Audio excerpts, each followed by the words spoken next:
One of the things that I have learned over my time doing this occult YouTube thing is that if I talk about something, people will assume that I am talking about something that just happened to me. And this is why you will find a lot of occultists on the internet not talking about their magical experiences. Full stop. They won't talk about them at all. And if they do, they will tell and they will give a timestamp for when this happened. So I would like to take a moment and I would like to talk about ongoing developing relationships with spirits and with the forces that you will work with as an occultist, as well as retell a story that I told on this channel 5 years ago in a video that by the time this video is public on YouTube will be unlisted. So, I am Dave, the Amateur Magus. On this channel I talk all about the mechanics behind ceremonial magic, occultism, esotericism, and the mechanics behind everything you can find within a dusty old grimoire. If you like what I do here and you want to support me, you can support me over on Patreon, where you can get exclusive access to content such as early access to videos, exclusive videos, and the Occultic Manual series, which is aimed at being more advanced than what I have here on the channel, but less advanced than a full-on grimoire would be. If any of that is of interest to you, or you just want to support me, go down to the Patreon link in the description, and if you're already watching this on Patreon, you have my thanks for your continued and ongoing support. So, let's talk about our relationships to spirits and our ongoing connection to them, shall we? 5 years ago, I told a story about something that had happened to me 5 years ago, where I had invoked the planetary spirit of Saturn because I was told not to. Now, that's not exactly what happened, but effectively what happened was I had picked up a course and I wanted to use the course, and that led me to invoking the spirits of Saturn. I had lit a candle. I was not using what I would define as a proper altar. Looking back, it was the most makeshift altar I have ever used, and it was quite an interesting thing looking back. But I was not prepared nearly to the degree that I would be today, or tomorrow, or any time since. Because this was my first invocation. This was the first invocation of any spirit I had done. This was the first major operation I had ever done. Before this, I was doing the LBRP and the middle pillar ritual, but I wasn't really doing anything in the occult. I was doing some candle spells, but I don't really qualify those as major operations. I'd gotten some successes. I had manifested a new computer, which lasted me about 6 years. But when it comes down to it, I had not been doing major operations. I had not been doing invocations. I had been doing candle magic, like I was doing very basic stuff, and this was the first time I was interacting with any kind of spirit beyond calling up the archangels. I didn't even know how to call up the Archangel Michael at the time. That is how long ago it was that I had done this. So when I say that I have fucked up more times than most occultists I know, this is the start of my series of fuck-ups in the occult. Now, I want to just take a moment, and I want to say this happened almost 10 fucking years ago. And between this story and now, I have done many more invocations of Saturn. So for those of you who are going to say in the comments that Saturn is actually a wonderful spirit and they are absolutely fantastic, I know. I've done an entire month of invoking the planetary power of Saturn actually, that was 6 months. I've invoked Saturn every week for 6 months before. I know that the planetary powers of Saturn are good. I've done this with every planetary power. And I will say that of the planetary powers, Saturn is actually one of my favorites.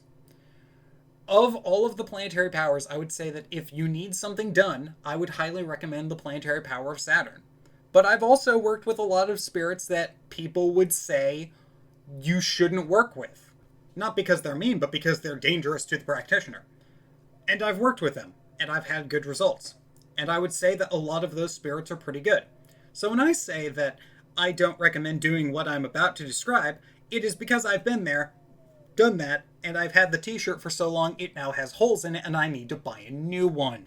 I was a newbie occultist. I wasn't even talking to occult practitioners at the time. I was completely and totally solitary, and all I was doing was reading my books, and I was trying to do the LBRP, the middle pillar, and I was trying to not disturb other people in other rooms of the house. I was doing this very quietly under my breath, and I had picked up something to teach me how to invoke the planetary powers. And in this, it goes through all of the planetary powers in day of the week order. Now, when it comes down to it, I would recommend that you always, if you are trying to learn how to do planetary magic, you not do planetary day of the week order, but that's a little bit of a digression. Eventually, this work gets to the section on Saturn, and it starts cautioning people about do not, under any circumstances, misjudge or underestimate the powers of Saturn, because the powers of Saturn are a very important and they are very, very powerful, but they are also very, very scary. And I have Aries Sun, and the other two of my big three astrological placements are both in fire signs. So we know where this is going. So I immediately said fuck you to the author and proceeded to plan out evoking Saturn that night, because fuck it, why not? So I went ahead and I did that, and when I started to do that, I waited till it was nighttime because, I didn't have the best curtains at the time, so I wait till it was night. Now this is where I get my first mistake in, looking back, because now I know that this was an issue, but even at the time I wouldn't have known this was an issue because the source I was using messed up the banishing ritual of the hexagram. So mistake number one was not cross-referencing, because the hexagrams given were actually the unicursal invoking hexagrams, so they were not actually the unicursal banishing hexagrams. All of this was done unicursally, by the way, because, so the reason why is because I use the unicursal hexagrams, always have. Every system that I've seen that uses the unicursal hexagrams is Golden Dawn. I know a lot of Thelemites in my audience will say, isn't that a Thelemite thing? The systems are, both of the systems are compatible with each other as long as you don't do the Star Ruby and Star Sapphire. It's basically the same system up until that point. Don't worry about it. So yeah, everything is done unicursally, and I was doing the lesser banishing ritual of the pentagram, the lesser invoking ritual of the hexagram, and then I planned on invoking the planetary powers of Saturn. Now, looking back on this, this was a terrible mistake that I would not have made in modern day, but first invocation, first time screw-ups, and it was a whole thing. So, when I get down to, and I start the invocation, so I do my LBRP, I do the invoking ritual of the hexagram, and I do the invocation. And I start to do the invocation. And I am expecting to talk to this spirit. I don't know what I'm expecting. I don't know what I'm expecting, even. I am invoking the planetary powers of Saturn. I know that they're supposed to be scary. And after a certain point, I get through and I'm about to start the invoking prayer to the planetary powers of Saturn, and I hear something from the south. Now there's about 5 different walls between me and the south from where I'm hearing this, so I'm hearing this from the other side of the house. And it sounds like a coffin bound in chains being dragged across the floor. And I hear this loud scraping with chains. And so I continue for a little bit, as my resolve is rapidly diminishing.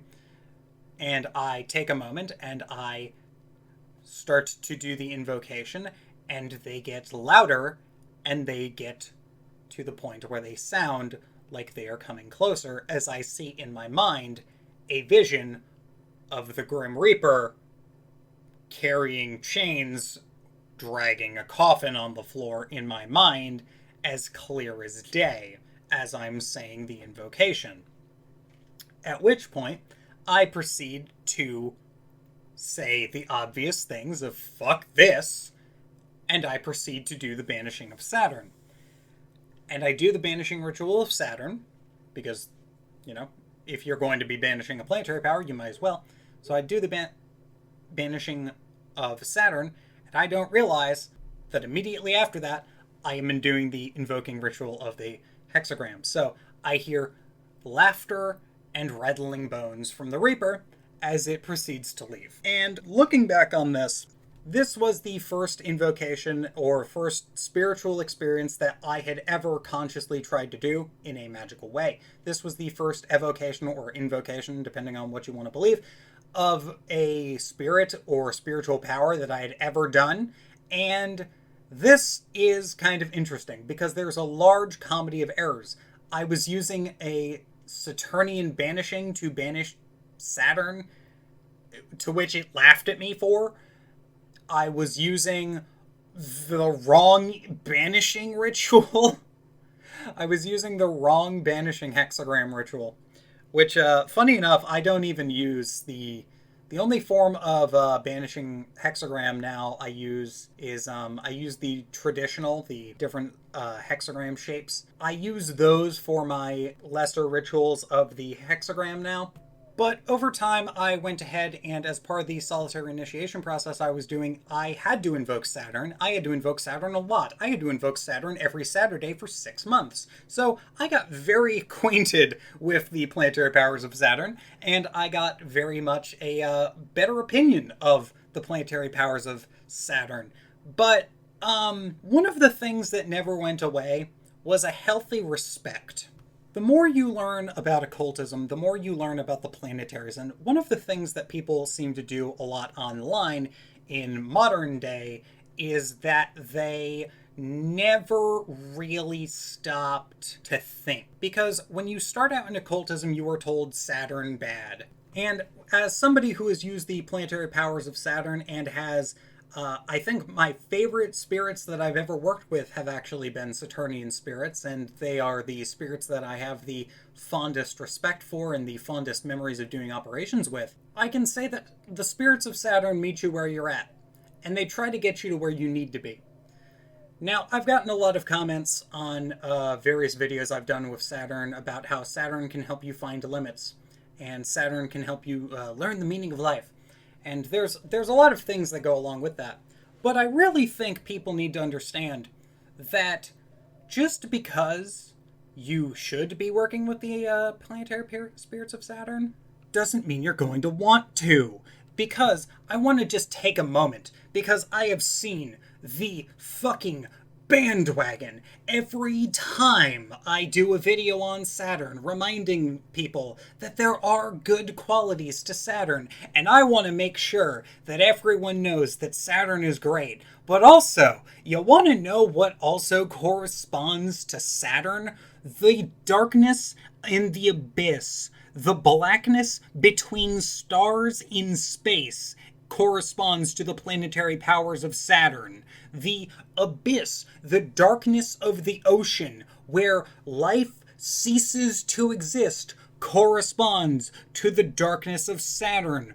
Most of the plants that correspond to Saturn are poisonous, or have associations with funerary rites and the dead. So when I say that the planetary powers of Saturn are fantastic, I want you to know they are also terrifyingly deadly, because while Saturn can be used to get you out of terrible spiritual deals and can be used to bind spirits out of your life that you don't want, it can also be used to bind things to your life. That's what weddings are. And all of these things, the contracts, the bindings, every time Saturn teaches a lesson, it's not always good. Of all the teachers, Saturn is debatably the best, but that doesn't mean you're going to like the lesson.